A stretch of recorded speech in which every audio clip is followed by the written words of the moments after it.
आप सब लोग अपने स्थान पर बैठ जाएं और ऊंची आवाज से कहें, परमेश्वर मैं धन्यवाद करती हूँ। परमेश्वर मैं धन्यवाद करता हूँ। मेरे खुदा, आज हम सब मिलकर आपके चरणों में धन्यवाद करते हैं। आज विश्राम दिन को पवित्र मानकर जितने भी लोग आपके पवित्र मंदिर में आए हैं, जिन्होंने अपने कदमों को प्रभु जी आपकी महिमा के लिए निकाला है, जितने भी लोग प्रभु जी यहाँ पर आज गवाहियों को सुनने के लिए तैयार हैं, जिन्होंने गवाहियों को सुनकर आपकी महिमा की है, जिन्होंने पिता परमेश्वर भेंट और विश्वास को ईमानदारी से बोया, जिन्होंने दिल खोल कर चाहे पहली बार बोया चाहे ऑनलाइन बोया, लेकिन खुदा सबको प्रतिफल देने वाले आप परमेश्वर हैं। सबके मस्तक ऊंचा करने वाले आप परमेश्वर हैं। मैं धन्यवाद करता हूं प्रभु जी, और आज के चरणों में माफ़ी मांगता हूं पिता परमेश्वर कि आज मीटिंग को हमने देरी से किया है। आज देरी होने के लिए माफ़ी चाहते हैं। और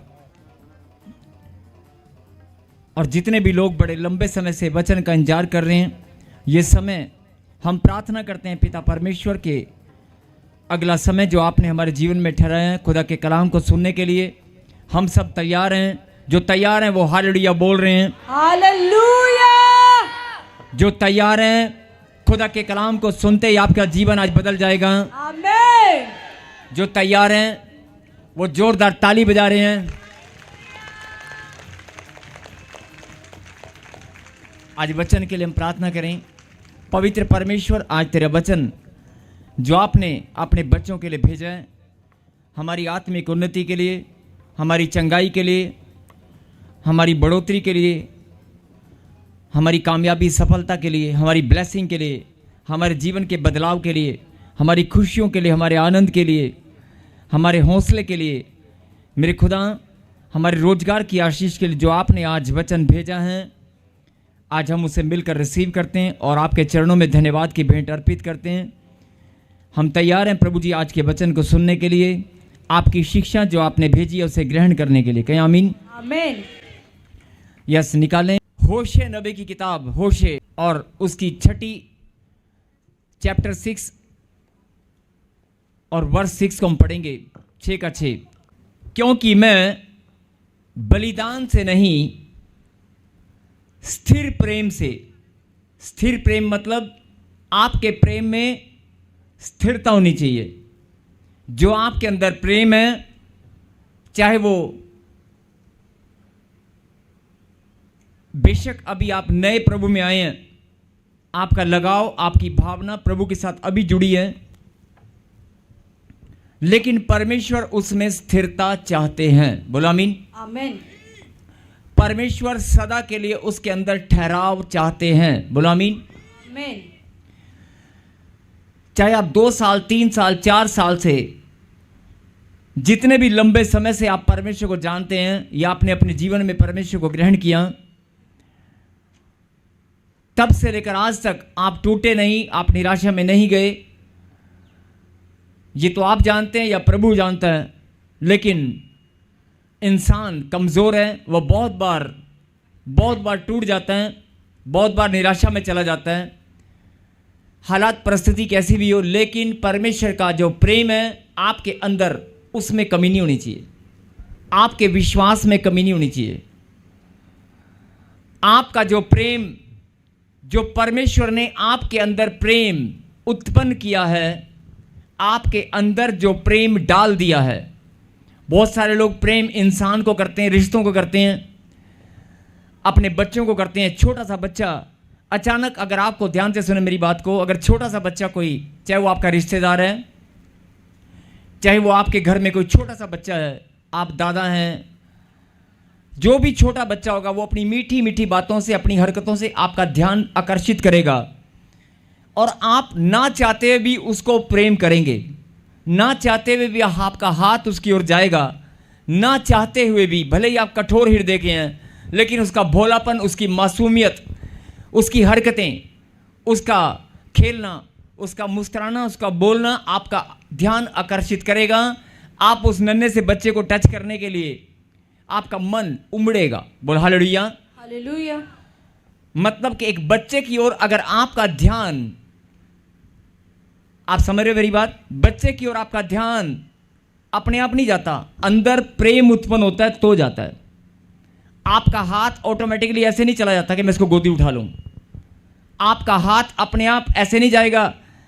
आपका दिमाग में कोई विचार ऐसे नकली का नहीं आएगा कि मैं इसको गोदी उठा लूं। आपके अंदर प्रेम उत्पन्न होगा और अचानक से प्रेम उत्पन्न होगा और वो प्रेम आपको आकर्षित करेगा। इस बच्चे को टच कर, इसको, इसके चेहरे को टच कर, इसके हाथ पकड़, या इसको अपने पास बुला, या इसको मैं कोई चीज़ दूं। आपका मन प्रेम के कारण ही उसकी ओर आकर्षित होगा। क्या आप इस बात से सहमत हैं? जब तक आपके अंदर प्रेम उत्पन्न नहीं होगा तब तक आपका उस बच्चे की ओर ध्यान आकर्षित नहीं होगा। बोल हालेलुया। यही बात परमेश्वर आपको समझाना चाहते हैं कि वो तेरा स्वभाव, जो तेरे अंदर प्रेम करने का जो तेरा स्वभाव है, वो मैंने ही बनाया है।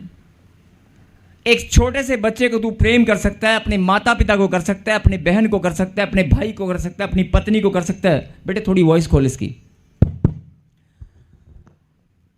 आप प्रेम एक बच्चे से लेकर अपने रिश्ते में अपने दोस्तों को, जब आप दोस्तों के कहने पर दौड़ कर जाते हैं कि आजा, तो वो क्या है, अगर फोन आता है कि फटाफट मुझे कहीं जाना, चला चले, आप सारे काम छोड़ देते हैं। मम्मी का डांटना भी आपको सुनाई नहीं देता है। आपके कदम अपने दोस्त की ओर, अच्छा मेरे दोस्त ने बोला अभी आ रहा हूं, तो चिंता न कर, वो आपके अंदर प्रेम ही है जो आपके कदम निकल जाते हैं। बोला हालेलुया।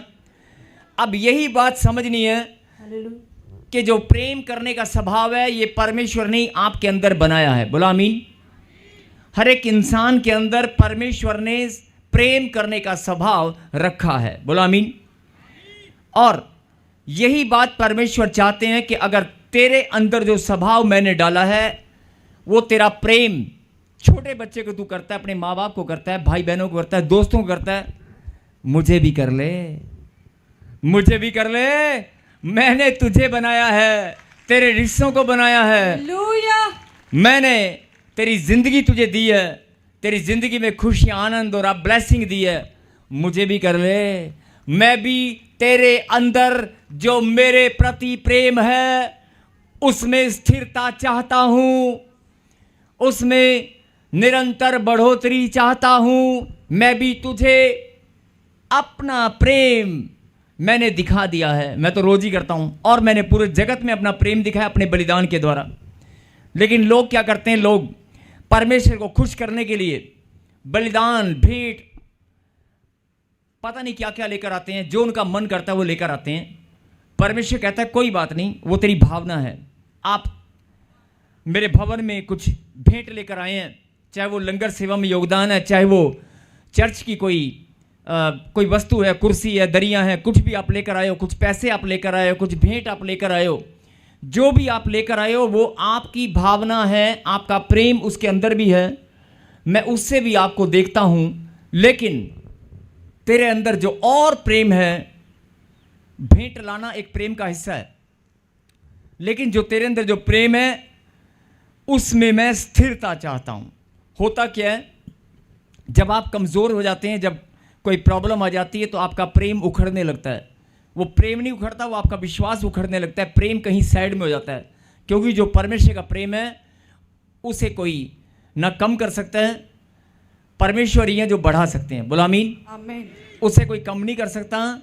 कई लोग सोचते हैं कि शायद परमेश्वर के प्रति इसके अंदर जो प्रेम है मैं उसे कम कर दूंगा। अभी आपने एक बहन की गवाही को सुना कि लोगों ने बोला अपने पति को छोड़ दे।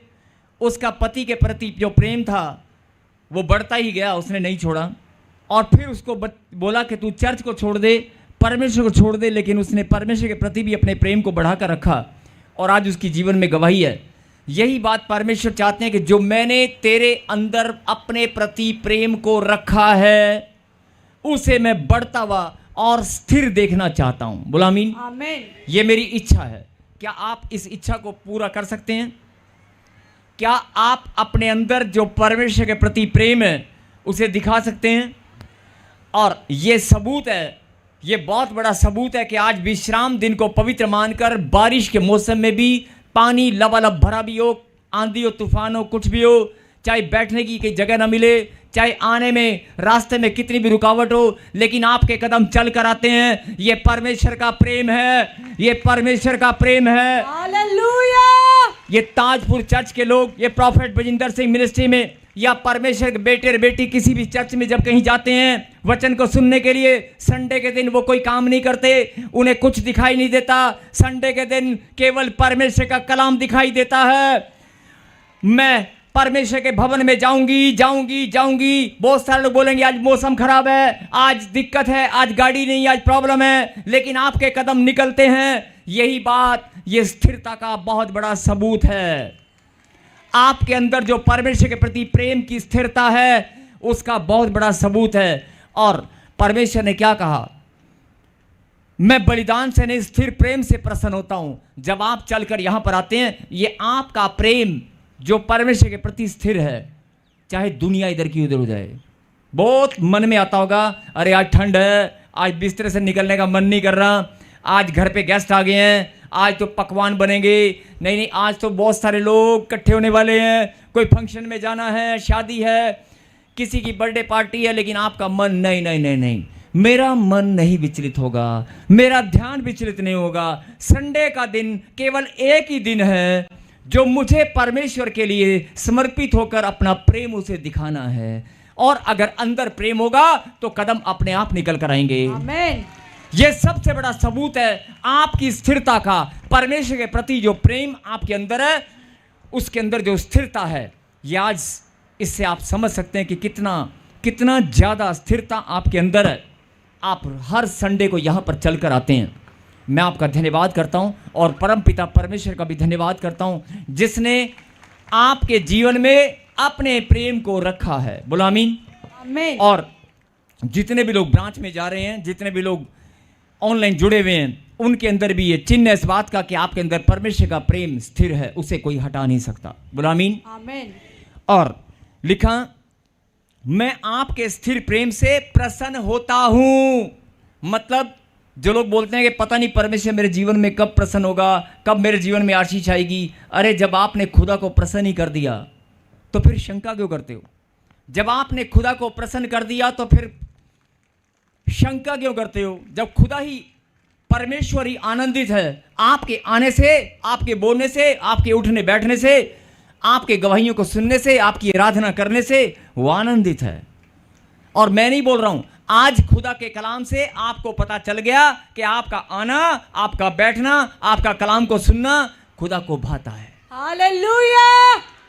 बड़े बड़े लोग आए और चले गए, खुदा को प्रसन्न करने का मार्ग ढूंढते रहे, बड़ी बड़ी तपस्याएं करते रहे, बड़े तप किए लोगों ने कि खुदा को मैं प्रसन्न कैसे करूंगा। बड़ी कहानियां आपने सुनी होंगी, लेकिन खुदा का कलाम बोलता है, अरे तेरा आना, तेरा चल कर आना, मेरे पास आना, ये मुझे भाता है। बोला आमीन। आमीन।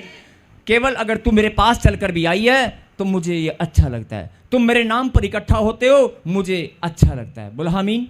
आमीन। और लिखा, यही चिन्ह है, ये चिन्ह है कि तुम्हारे अंदर परमेश्वर के प्रति प्रेम है। अगर प्रेम है तो कदम निकल कर आएंगे, अगर प्रेम है तो कदम निकलेंगे। अगर प्रेम है, बस मिले ना मिले, गाड़ी मिले ना मिले, अरे कदम अपने आप चलेंगे, स्वर्गदूत आएंगे उठा कर ले आएंगे।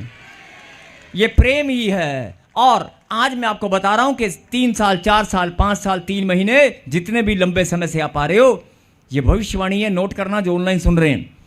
इसी वर्ष में 2025 में आपको परमेश्वर ने एक एक चीज का न्याय करेगा। एक एक कदमों का उसने न्याय करना है। आपके एक एक कदम का, एक एक सिक्के का, एक एक पसीने की बूंद का वो न्याय करेगा।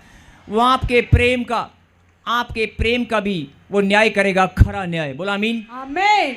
आपका प्रतिफल वो देकर ही रहेगा। और मैंने अभी बताया था कि अगर डाकिया, अगर पोस्टमैन, अगर कोरियर बॉय, अगर डिलीवरी बॉय डिलीवरी लेकर आता है, वो आपके घर पर सही समय पर सही डिलीवरी करता है और उसको रेटिंग मिलती है, उसको इनाम मिलता है, कंपनी उसको इनाम देती है।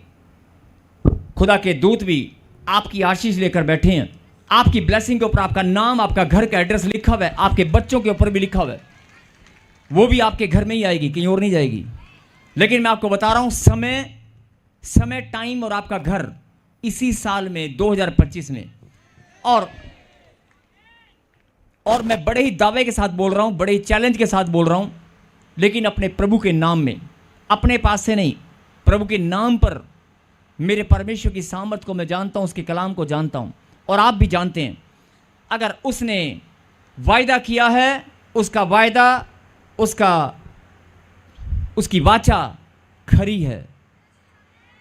इसी वर्ष में आशीष आएगी, इसी वर्ष में, इसी साल में, चाहे वो 10 दिन में आए, चाहे 15 दिन में आए, चाहे वो 3 महीने में आए। हालेलुया। एक भी जन जो ताजपुर चर्च से जुड़ा हुआ है, जो प्रॉफेट बजिंदर सिंह मिनिस्ट्री से जुड़े हुए लोग हैं, या परमेश्वर से जुड़े हुए लोग किसी भी चर्च में जाते हैं, जो खुदा की बात को सुनते और समझते हैं, इसी साल में परमेश्वर ने आपके मस्तक को ऊंचा करना है, करना है। क्योंकि आने वाले समय में बहुत सारी विपत्तियां भी आने वाली हैं, बहुत सारा कुछ होने वाला है, लेकिन आपका प्रेम, आपका प्रतिफल इसी साल में देकर रहेगा। आमीन। और क्या लिखा कि आगे पढ़ना, मैं प्रसन्न होता हूं, और क्योंकि मैं बलिदान से नहीं, स्थिर प्रेम से ही प्रसन्न होता हूँ, और होम बलियों से अधिक ये चाहता हूँ कि लोग परमेश्वर का ज्ञान रखें। और होम बलियों से अधिक मैं ये चाहता हूं कि लोग परमेश्वर का ज्ञान रखें, लोग परमेश्वर का ज्ञान रखें। होम बलि मतलब आप जो भी परमेश्वर के पास लेकर आते हैं, जो भी भेंट, जो भी आपकी बलिदान, आपकी भेंट है, उससे ज़्यादा परमेश्वर क्या चाहता है? क्या लिखा है यहाँ पर? उससे ज़्यादा, तुम्हारी भेंट से भी ज़्यादा मैं क्या चाहता हूं कि तुम मेरा ज्ञान रखो। क्या रखो? ज्ञान। फिर से बोलो। हालेलुया। मैं यह चाहता हूं कि लोग परमेश्वर का ज्ञान रखें। लोग परमेश्वर का ज्ञान रखें। बोलो आमीन। आमीन। मतलब आपकी भेंट से, आपकी भेंट से भी ज्यादा परमेश्वर चाहते हैं कि लोग परमेश्वर का ज्ञान रखें। बोलो आमीन। आमीन। और जिस ज्ञान के कारण बहुत सारे लोग परमेश्वर से दूरी बना लेते हैं, आज एक वचन प्रभु ने आपके लिए भेजा है।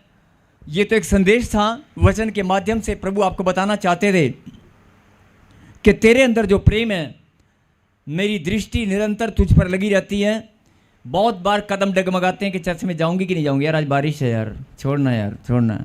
लेकिन तेरे कदम जब निकलते हैं ना, बस यही चीज़ मुझे बहुत अच्छी लगती है। चाहे कोई तुझसे बात करे ना करे, चाहे तेरी यहाँ पर कोई प्रार्थना हो सकता है सुने ना सुने, लेकिन मेरा खुदा देखता है। बोला आमीन।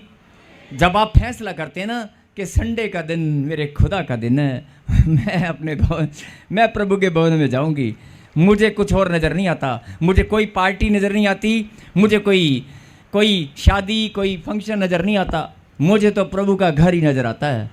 जब आपके मन में अगर ये भावना है, जिनके मन में भावना है वो जोर से हालेलुया बोल रहे हैं। हालेलुया। जिनके मन में ये प्रेम है ना, ये चिन्ह है इस बात का, वो सच्चे मन से बोल रहे हैं हालेलुया। हालेलुया। और जो खुदा का प्रेम होता है ना, उसको कुछ भी दिखाने या बताने की जरूरत नहीं होती, अपने आप निकलता है अंदर से, अपने आप अंदर से निकल कर आएगा। जो ब्रांच वाले वो भी मिलकर बोल रहे हैं हालेलुया। हालेलुया। यस। अब आज एक और वचन जो प्रभु ने आपके लिए भेजा है, ये तो प्रभु ने अपने दिल की बात आपसे शेयर की है। जो भी तक आपने सुना, जो अभी तक आपने सुना, वो खुदा ने अपने मन की बात आपसे शेयर की है। बोला हालेलुया। कि मैं तुम्हारी भेंट से भी ज़्यादा मैं यह चाहता हूं कि तुम मेरा ज्ञान रखो, और तुम्हारा यहाँ पर आना, यहाँ पर कलाम को सुनना, अपने घर से निकल कर आना, चाहे मौसम कैसा हो, चाहे दिक्कत परेशानी कैसी भी हो, कोई आपको लाए ना लाए, लेकिन आपका फैसला देखकर मैं बहुत प्रसन्न होता हूं। और आपके अंदर जो प्रेम है, उसमें मैं स्थिरता चाहता हूं। स्थिरता मतलब कि जो बन गया वो कम तो होने से नहीं, बढ़ना चाहिए। मुक्तसर वालों, बठिंडा वालों, पंजाब वालों, हिंदुस्तान के कोने कोने से जो भी उसके बच्चे जुड़े हुए हैं, परमेश्वर सबसे बोल रहा है, मैं तुम्हारे अंदर जो प्रेम है ना, मैंने बनाया है।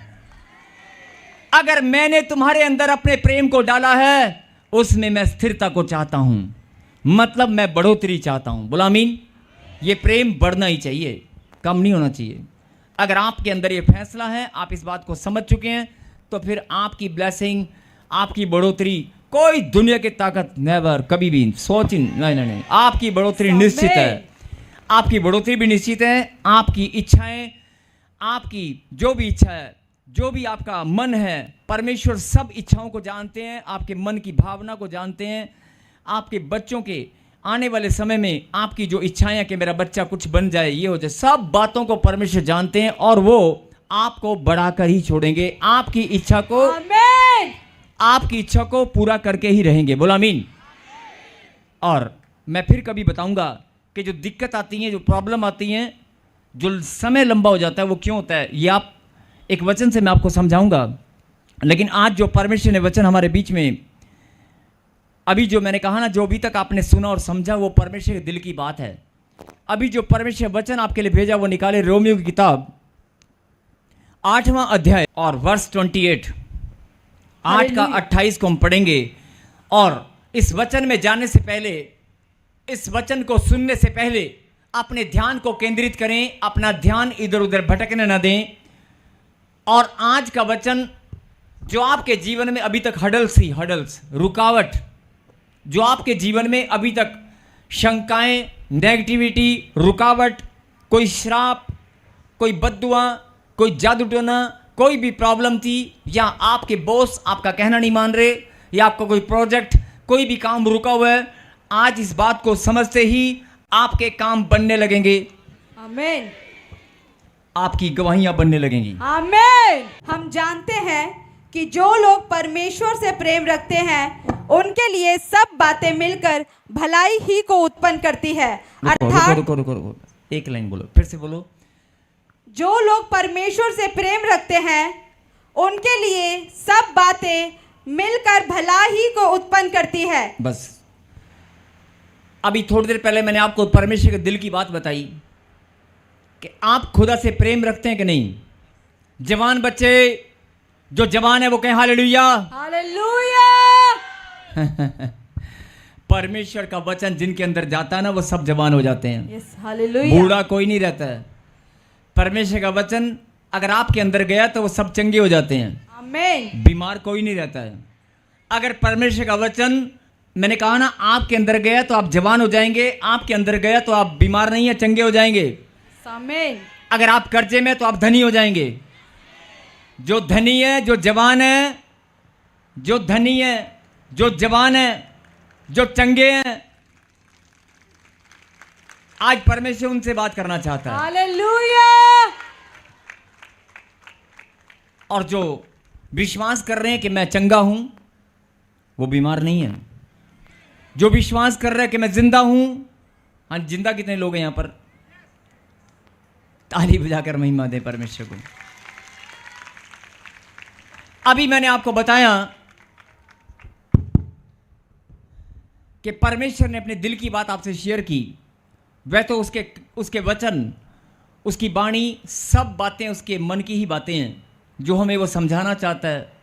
और अभी आपने क्या समझा कि परमेश्वर का प्रेम जो रखते हैं, उस प्रेम में परमेश्वर स्थिरता चाहता है। उस प्रेम में परमेश्वर स्थिरता चाहता है। और कई लोग कहेंगे कि मेरे अंदर जो प्रेम है, क्या वो स्थिर नहीं है?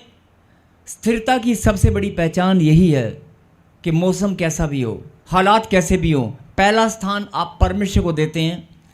बहुत सारे लोग रिश्ता लेकर आते हैं, आप कोरा करारा जवाब देते हैं उनको, नहीं, जब तक मेरे बच्चों का रिश्ता चाहे कहीं से भी आ जाए, मेरी बेटी मेरे बेटे का रिश्ता मैं करने वाली नहीं हूं। मैं पहले परमेश्वर के चरणों में इस प्रार्थना को रखूंगी और परमेश्वर मुझे बताएंगे। मतलब छोटी छोटी बातों में जब तक आप परखे जाते हैं और परमेश्वर आपको रोज चेक करते हैं, रोज वो जानते हैं कि मेरा बच्चा हमेशा पहला स्थान मुझे देता है। और जब आप पहला स्थान परमेश्वर को देंगे, यही चीज परमेश्वर को बहुत भाती है, बहुत ज्यादा प्रसन्न करती है। मान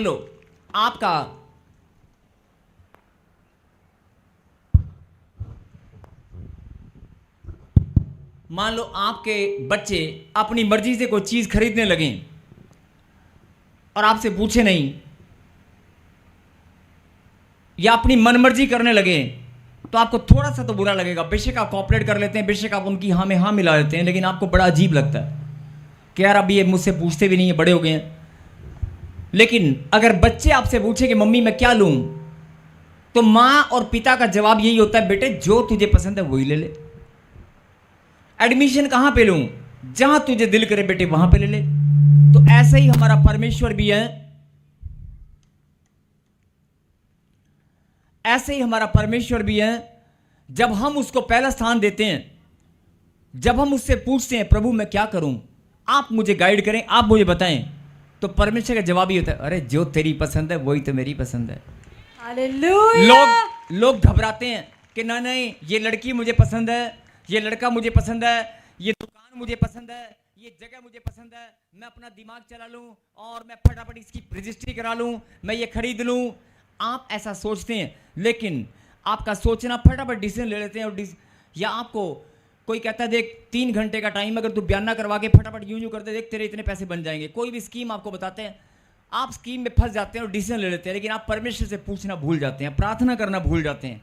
जब आप घर से जल्दबाजी में निकलते हैं तो बहुत बार आप प्रार्थना करना भूल जाते हैं, अपने सफर में पहला स्थान परमेश्वर को देना भूल जाते हैं। लेकिन अगर आप परमेश्वर से कुछ भी पूछेंगे तो परमेश्वर का जवाब भी तो यही होगा कि जो तेरी इच्छा है वही मेरी इच्छा है, जो तुझे पसंद है वही मुझे पसंद है। तो फिर पूछने में हर्ज ही क्या है? बोल हालेलुया।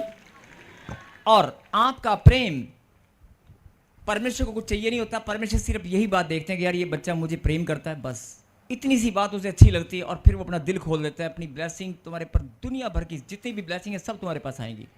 अगर परमेश्वर का दिल तुम्हारे लिए खुला है, अगर खुदा का हृदय आपके लिए खुला है, तो आशीषें भी स्वर्ग से खुल चुकी हैं। आमीन। कोई रोकने वाला नहीं है। बोला आमीन। आमीन। अब जो बात की गहराई है उसको समझना कि आपने परमेश्वर के प्रति अगर प्रेम रखा है, अगर आपने परमेश्वर के प्रति प्रेम आप रखते हैं, प्रेम करने वाले बच्चे हैं और पहला स्थान खुदा को देते हैं, तो आपके लिए वचन प्रभु ने भेजा है।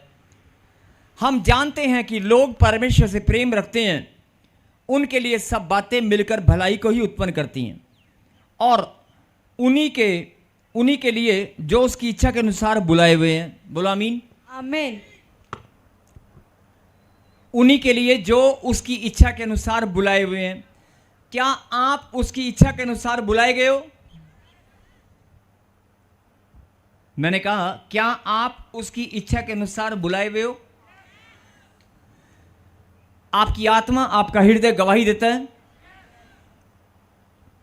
अगर आप उसकी इच्छा के अनुसार बुलाए गए हो तो परमेश्वर की इच्छा उसी पर होगी जिसको प्रेम करेगा।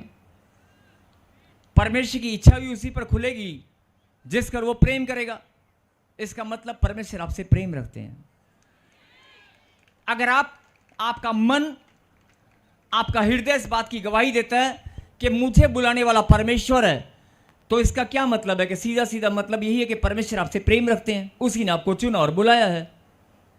और अगर परमेश्वर आपसे प्रेम रखते हैं तो मैंने अभी एक वचन से बताया था कि वो भी यही चाहता है कि तू भी मुझसे प्रेम रख। और आपने दिखा दिया कि मैं पहला स्थान परमेश्वर को देती हूं, पहला स्थान परमेश्वर को देता हूं। मौसम कैसा हो, मेरा आना, मेरा जाना, मेरा डिसीजन, मेरा उठना बैठना, या समाज में या रोजगार में या किसी भी परिस्थिति में पहला स्थान परमेश्वर को देना मेरा फैसला, मेरे सोच विचार में, मेरी आराधना में, हर समय या सुबह से लेकर शाम तक मेरे जीवन में जो भी मेरा सोचना, विचारना और बोलना है उसमें परमेश्वर शामिल है। पहला स्थान खुदा का है। आपका प्रेम अपने आप ही ये बात आपको बताएगा। और अगर आपके अंदर खुदा का प्रेम है तो आप पहला स्थान परमेश्वर को हमेशा देंगे। तो ऐसे बच्चों को ध्यान से सुनना, ऐसे बच्चों को, ऐसे बेटे और बेटियों को जो परमेश्वर को पहला स्थान देते हैं, और पहला स्थान देने वाले परमेश्वर के बच्चे जिनसे परमेश्वर आज बात कर रहा है, उनको परमेश्वर ये बात समझाना चाहते हैं कि अगर तू मुझसे प्रेम रखता है और मुझे पहला स्थान देता है और तू मेरे लिए विश्राम दिन को पवित्र मानकर मंदिर में आकर मेरी महिमा करता है, यहां पर इकट्ठा होते हो, तो मैं हर बात को जानता हूं। बोला आमीन। और मैं अगर हर बात को जानता हूं तो मैं तुझे ये बात समझाना चाहता हूं। अब जरा सब लोग अपने ध्यान को केंद्रित कर लें। सब लोग अपने अपने ध्यान को केंद्रित करें, इधर उधर भटकने ना दें। आप 4 साल से 3 साल से, एक उदाहरण देकर हम समझेंगे कि 4 साल से 5 साल से बहुत लंबे समय से आप प्रभु में हैं और प्रॉफिट भविंदर सिंह मिनिस्ट्री या चर्च में आप जुड़े हुए हैं। आप प्रभु में आते हैं, आनंदित होकर आते हैं, आनंदित होकर घर जाते हैं, आप गवाहियों को सुनते हैं, आप दशवांश भी देते हैं और आप भेंट और दशवांश भी बोते हैं। प्रभु के कामों के लिए अपने कदमों को हमेशा आप निकालते हैं, क्योंकि आप परमेश्वर के प्रेम से भरे पड़े हैं। मतलब आपका प्रभु के लिए कोई भी काम करना, आपका परमेश्वर के लिए फैसला लेना या कदम निकालना या भेंट और दशवांश निकालना या गवाहियां देना या गवाहियों को सुनना या प्रचार को सुनना, इसका मतलब वचन को सुनना, प्रार्थना करना, बाइबल पढ़ना, ये सब क्या है? ये सब आपके अंदर जो परमेश्वर का प्रेम है ये उसे दर्शाता है। बोलो आमीन। आपका विश्वास और आपका प्रेम यहां से परखा जाता है। बोलो आमीन। अब सवाल इस बात का है कि परमेश्वर आपको ये वचन क्यों भेजा है कि सुन ले मेरी बेटी, सुन ले मेरे बेटे, मैं तेरे बोलने को, तेरे आने को, तेरे प्रेम को मैं जानता हूं, उस प्रेम में मैं स्थिरता चाहता हूं।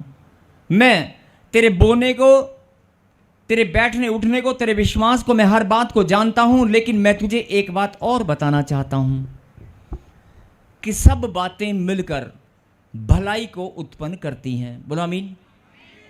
अब ये बात परमेश्वर आपको आज वचन में क्यों समझाना चाहते हैं? क्योंकि हम ही वो लोग हैं,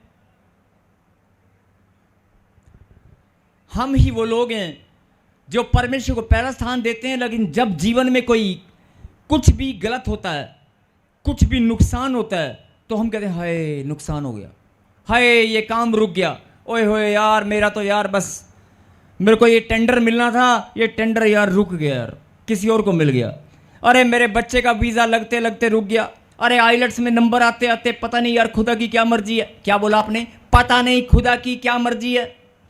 आपने बोल दिया पता नहीं खुदा की क्या मर्जी है।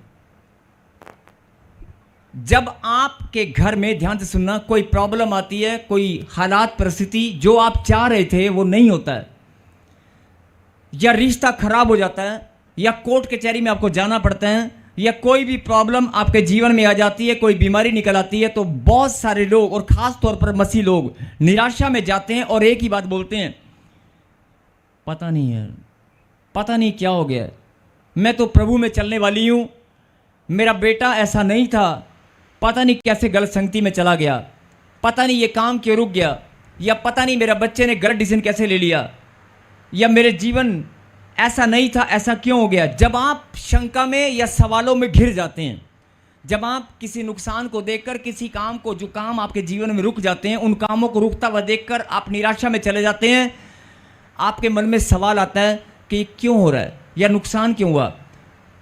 तो आज परमेश्वर आपको ये बताना चाहते हैं, हर बात में भलाई छुपी हुई है। बोलो आमीन। आमीन। हर बात में, अगर आप कहीं जाने में देर हो जाती है, आपकी गाड़ी निकल जाती है, आपकी गाड़ी निकल जाती है, आपको लगता है कि मेरा सारा नुकसान हो गया, मैं टाइम से पहुंचता, या मैं आज नौकरी पर टाइम से नहीं जा पाऊंगा, मेरी गाड़ी पंचर हो गई, कोई भी बात, छोटी छोटी बातों से लेकर बड़ी बड़ी बातें जब आपके जीवन में नेगेटिविटी को लाती हैं, आपको लगता है कि यार ये काम नहीं होना चाहिए था, ये गलत हो गया। नहीं, परमेश्वर आपके जीवन को चलाने वाले परमेश्वर हैं। आपने अधिकार दिया है, आप मुंह से प्रार्थना करते हैं कि परमेश्वर मेरे जीवन पर केवल आपका अधिकार है। आप बोलते हैं कि नहीं, परमेश्वर मैंने अपने आप को आपके हवाले कर दिया है, और अगर परमेश्वर के हवाले आपने कर दिया है और आपने अधिकार परमेश्वर पर रखा है कि मेरे जीवन पर केवल परमेश्वर का अधिकार है, तो क्या परमेश्वर आपके जीवन में गलत होने देंगे? अगर कुछ गलत होता है जो आपको लग रहा है, अगर कुछ गलत होता है जो आपको लग रहा है, अगर कुछ गलत होता है, आपका बच्चा जाने वाला था नहीं गया, वापिस आ गया विदेश की धरती से, पैसे का नुकसान हो गया, कोई ठगी हो गई, कुछ भी, कोई भी अगर आपका नुकसान हो गया, ध्यान से सुने, मैं फिर बोल रहा हूं, पवित्र आत्मा की अगुवाई के द्वारा अगर आपके जीवन में कोई भी नुकसान होता है, अगर कोई भी देरी होती है, देरी का होना, नुकसान का होना, या कोई काम का रुक जाना, या जीवन में कोई बाधा खड़ी हो जानी, अगर आपके जीवन में कुछ भी ऐसा होता है अचानक से, तो प्रभु का वचन आपको यह समझाना चाहते हैं, परमेश्वर की हर बातें भलाई को उत्पन्न करती हैं। बोलो आमीन। अब क्या लिखा है यहां पर, जितने उससे प्रेम रखते हैं उनके लिए सब बातें मिलकर, मेरे पीछे गए, सब बातें मिलकर, सब बातें मिलकर भलाई को उत्पन्न करती हैं। कुछ बातें नहीं, एक दूसरे का हाथ पकड़ो। बहुत गहरी बात बता रहा हूं, सुनो। आज ये बहुत गहरी बात प्रभु ने आपके लिए भेजी है। बोलो बोलो, कुछ बातें नहीं, या कुछ कुछ बातें नहीं।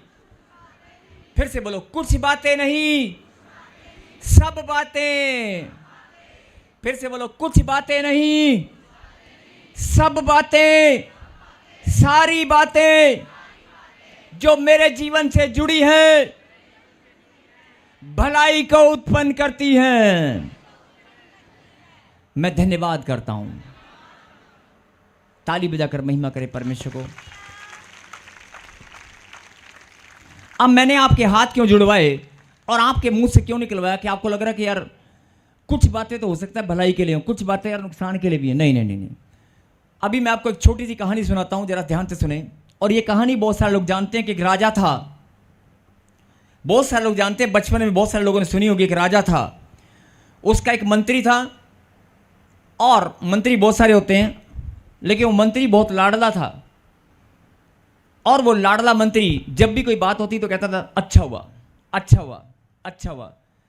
तो एक दिन क्या हुआ कि राजा का अंगूठा कट गया। राजा का अंगूठा कट गया। मैंने कहा ना, ये कहानी आपने बहुत बार सुनी होगी। राजा का अंगूठा कट गया। उसने कहा यार मेरा अंगूठा कट गया। अचानक से कोई कहीं हाथ आ गया होगा, राजा का अंगूठा कट गया। उसने कहा मेरा अंगूठा कट गया। उसके मुंह से क्या निकला? अच्छा हुआ। जो होता है अच्छा होता है। उसको आदत थी बोलने की। कई लोगों को आदत होती है बोलने की, अरे जो हुआ अच्छा हुआ, अच्छा हुआ, अच्छा। उसने बेचारे ने बोल दिया, और जब बोल दिया तो वो डर गया, कहता रही तो मैंने राजा को बोल दिया, और सब सुन रहे हैं, क्योंकि उसको एक आदत थी बोलने की। जब भी कोई बात होती यार ये हो गया, कहता अच्छा हुआ, अच्छा हुआ, जो होता है अच्छा होता है, जो होता है अच्छा होता है। और वो भूल गया कि मैं राजा के सामने बोल रहा हूँ। जैसे ही राजा दरबार में आया तो किसी ने पूछा सर ये क्या हुआ? उसके दूसरे मंत्री ने मुझे कहता यार मेरा अंगूठा कट गया। तो वो भी बराबर में बैठा, उसने कहा अच्छा हुआ। अब इस बात पर बाकी मंत्री लोग बोले अरे राजा को तू कह रहा अच्छा हुआ, उसका अंगूठा कट गया। एक तो अंगूठा कट गया, ऊपर से कह रहा अच्छा हुआ। महाराज की दुहाई हो। जब दुहाई दी तो महाराज ने कहा अच्छा उठाओ इसको, डाल दो जेल में। उसे जेल में डाल दिया। अब राजा महाराजा लोग पहले शिकार पे जाया करते थे। तो महाराजा शिकार पे गए और कहीं जंगल में बाकी भटक गए रास्ता, किसी का पीछा करते करते, किसी जानवर को शिकार करते हुए भटक गए। और राजा का रथ अलग हो गया, मंत्री अलग हो गए, सिपाही अलग हो गए। और फिर क्या हुआ, आदिवासी कोई पुराने, उन्होंने उसको पकड़ लिया। वो पकड़ के बंदा काट के ना, उनका काम होता है वो काट पीट के मीट मूट बना के खा जाते हैं। उन्हें कहा ये बड़ा सुंदर सा लग रहा है, चलो आज इसी मुर्गा, अच्छा मुर्गा पकड़ा गया, चलो पकड़ दो। उनको सोना चांदी से कुछ नहीं होता। या हो सकता है कईयों ने ऐसे सुना होगा कि कोई पूजा चल रही थी वहां पर, लेकिन ये एक सच्ची घटना है। इतिहास बताता कि ये सच्ची घटना है। और कोई पूजा चल रही थी उनकी, या उनके पूजा के कोई दिन थे।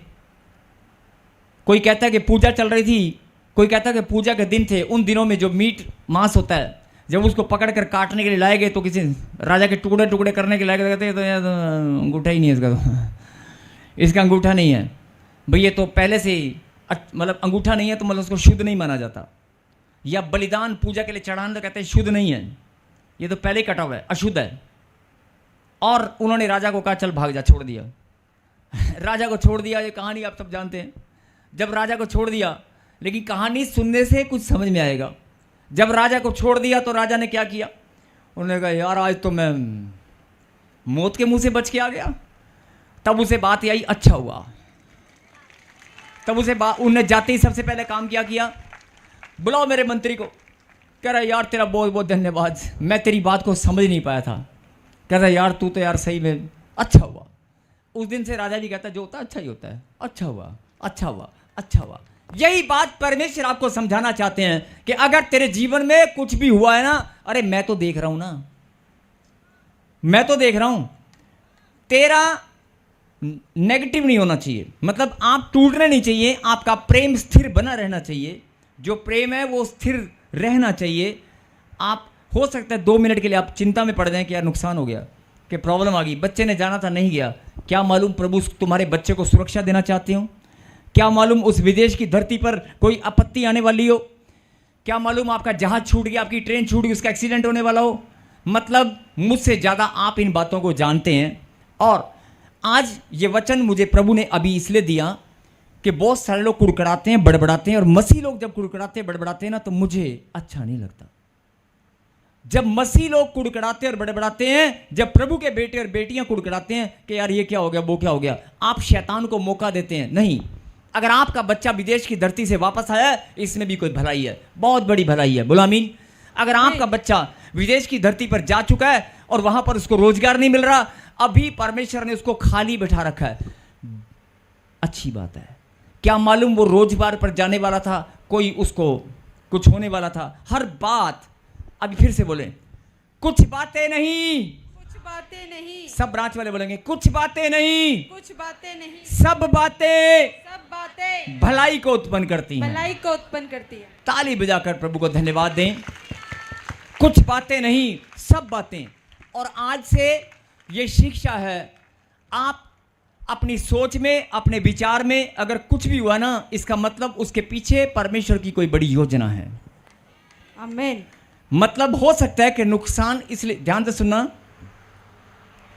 हो सकता है आपका काम इसलिए रुक गया हो सकता है आपको आशीष इसलिए ना मिली हो सकता है आपका नुकसान इसलिए हुआ हो कि परमेश्वर आपको परखना चाहते हो, या शैतान आपको परखना चाहता है।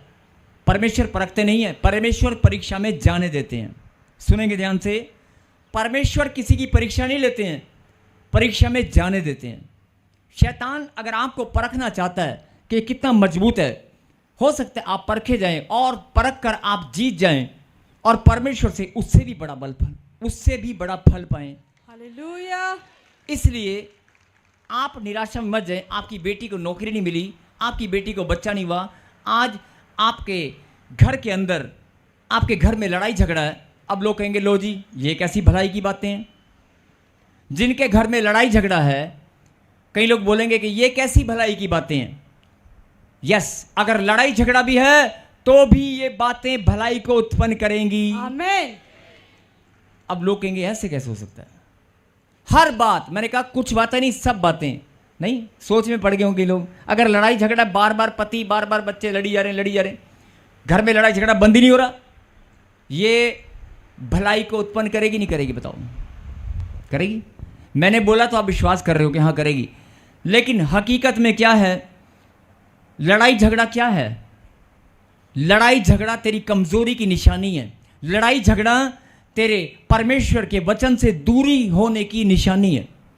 अगर तू वचन में मजबूत है, अगर तू वचन में मजबूत है, कोई तुझे थप्पड़ भी मार दे, कोई तुझे गाली भी दे दे, कोई तेरा अपमान भी कर दे, तू कहेगा परमेश्वर मैं इस बात को तुझ पर छोड़ता हूं, कोई बात नहीं। आप उसकी तरफ ध्यान ही नहीं दोगे, लड़ाई होगी नहीं। मैंने कहा ना कि लड़ाई होगी नहीं। अगर लड़ाई झगड़ा भी हो रहा है तो उसमें ये भलाई ये है कि आपको सीखने की बात है कि मेरे घर में लड़ाई झगड़ा नहीं होगा, इसका मतलब मैं कमज़ोर हूं। परमेश्वर आपको बढ़ाना चाहते हैं। बोला आमीन। अचानक से आपके घर में अगर कोई लड़ाई होती है, अचानक से कोई घर में लड़ाई हो रही है बार बार, तो हो सकता है किसी का स्वभाव गंदा है, परमेश्वर के स्वभाव को बदलना चाहते हैं। अगर एक नहीं बदलता दूसरा बदलने के लिए तैयार रहे, ये शिक्षा है। और हो सकता है अचानक, एक और बात मैं बता रहा हूं, आप घर से निकलने वाले हैं, दोनों पति पत्नी या कोई भी अचानक परिवार के लोग निकलने वाले रहते हैं, कोई कभी लड़ाई नहीं होती, कुछ नहीं होता, लेकिन अचानक से लड़ाई हो गई और आपका मूड बदल गया कि मैं जाऊंगी नहीं, ये रखा मैं नहीं जाऊंगी। आपका मूड चेंज हो गया। अगर आप जाने वाली नहीं, आपने फैसला ले लिया, इसमें भी भलाई है। आप जाते रास्ते में कोई नुकसान होता, क्या मालूम क्या होता, लेकिन हर बातें भलाई को उत्पन्न करती हैं। बोला आमीन। आमीन। तो आज से परमेश्वर ये चाहते हैं कि उसके बच्चे, जब कोई काम रुक जाता है, जब कोई काम होता नहीं है, हाँ कुछ बातें हैं जो बहुत गलत होती हैं, उनको सुधारने की ज़रूरत है, उन पर ध्यान देने की ज़रूरत है। अगर कोई बच्चा नशे में चला गया है, मैं ये नहीं कहूँगा कि भलाई को उत्पन्न करती हैं, लेकिन उसमें भी भलाई है कि तू कितना कमज़ोर है, तेरा बच्चा नशे में गया क्यों?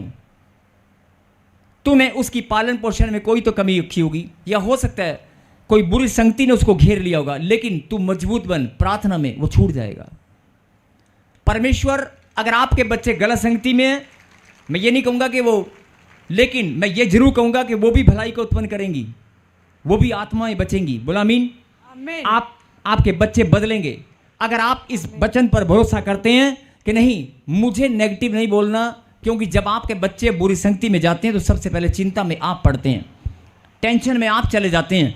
आपका टेंशन में जाना आपकी कमज़ोरी की सबसे बड़ी निशानी है, और परमेश्वर शैतान को इसी बात का बहाना लेकर आपकी ब्लेसिंग को रोक लेता है।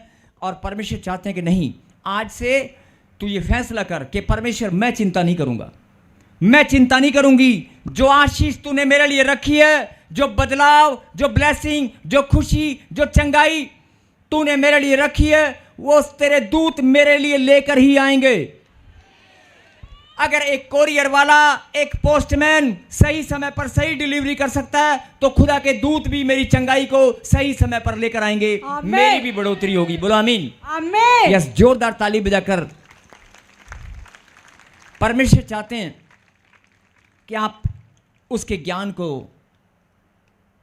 उसका ज्ञान रखें, उसके ज्ञान में बढ़ें, उसके प्रेम में और स्थिरता दिखाएं। मेरे पीछे गए, हे परमेश्वर, फिर से कहें, हे परमेश्वर, मैं आपसे प्रेम करने में बढ़ता ही जाऊंगा, मैं आपके वचन को, आपके ज्ञान को समझने में, ग्रहण करने में मैं बढ़ता ही जाऊंगा।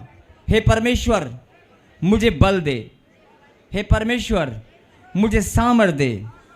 मैं अपने आप को, अपने परिवार को आपके हाथों में सौंपता हूँ। आज से जो मैं कुड़कुड़ाता था, जो बड़बड़ाता था, जो नेगेटिव सोचता था, या कमज़ोर होकर प्रार्थना में दूरी कर लेता था, मैं आलसपन, निकम्मापन प्रार्थना में दिखाता था, मैं आज से नहीं दिखाऊंगा। हे परमेश्वर, मैं आपके प्रेम को आज जान चुका हूँ, मैं आपके प्रेम को जान चुका हूँ। हे परमेश्वर, फिर से मैं प्रार्थना करता हूँ, मुझे बल दे, मुझे अपनी सामर्थ दे। हे खुदा, मुझे अपना ज्ञान दे, अपने ज्ञान और समझ से मुझे भर दे। मैं प्रार्थना करने में, तेरी महिमा करने में, आपसे प्रेम करने में, पवित्र जीवन जीने में, अपनी आशीषों को ग्रहण करने में, और मुस्कुराकर, आनंदित होकर तेरी महिमा करने में मैं बढ़ता ही जाऊंगा, बढ़ता ही जाऊंगा, बढ़ता ही जाऊंगा। फिर से कहें, बढ़ता ही जाऊंगा, बढ़ता ही जाऊंगा। बोलो आमीन। आमीन। यस, यही परमेश्वर चाहते हैं कि आप मसीह में हैं। ध्यान से इस लाइन को सुनना प्लीज। आप मसीह में हैं, आप प्रभु में हैं, बहुत लंबे समय से प्रभु में आप जुड़े हुए हैं, आप वचन को समझते हैं, लेकिन आप ही के घर के हालात, आप ही की सिचुएशन जब उलट पुलट हो जाती है, जब कोई नुकसान या कोई बाधा आती है, या कोई बीमारी का सामना आप करते हैं, या पैसा कहीं बर्बाद होता है, या कोई काम आपका रुक जाता है, तो आप चिंता में चले जाते हैं। और आज का वचन परमेश्वर आपको ये समझाना चाहते हैं कि चिंता में मत जा। अरे चिंता में मत जा, नेगेटिव मत सोच, सब बातें भलाई को उत्पन्न करेंगी। अगर राजा का अंगूठा कटना भलाई को उत्पन्न कर सकता है, राजा का अंगूठा 6 महीने पहले कटा था, 6 महीने बाद या कुछ महीने बाद वो शिकार पर गया, उसने भलाई को उत्पन्न किया कि नहीं किया? किया ना। आपके जीवन में कुछ भी अगर गलत होगा, अपने पुराने जीवन से, ध्यान से सुने, अपने पुराने जीवन से भी आप चेक कर सकते हैं।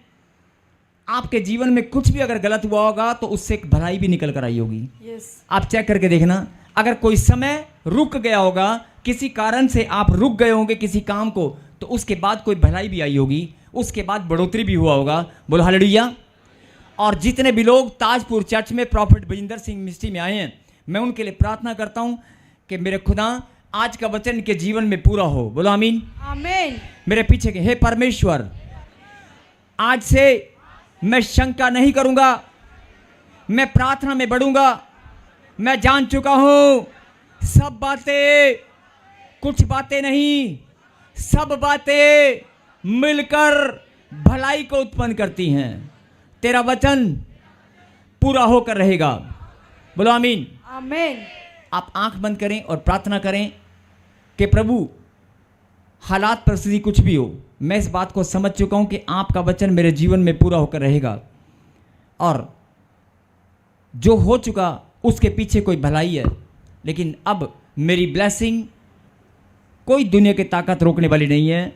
मेरी चंगाई मैं आज लेकर ही जाऊंगा। इसी वर्ष में मेरी बढ़ोतरी होगी, इसी वर्ष में मेरे काम खुलेंगे। ये वर्ष आपने मेरी आशीषों के लिए ठहरा दिया है। आप प्रार्थना में ऐसे आंख बंद करके प्रार्थना करें, प्रभु को धन्यवाद करें और एक जोरदार ताली बजाकर यस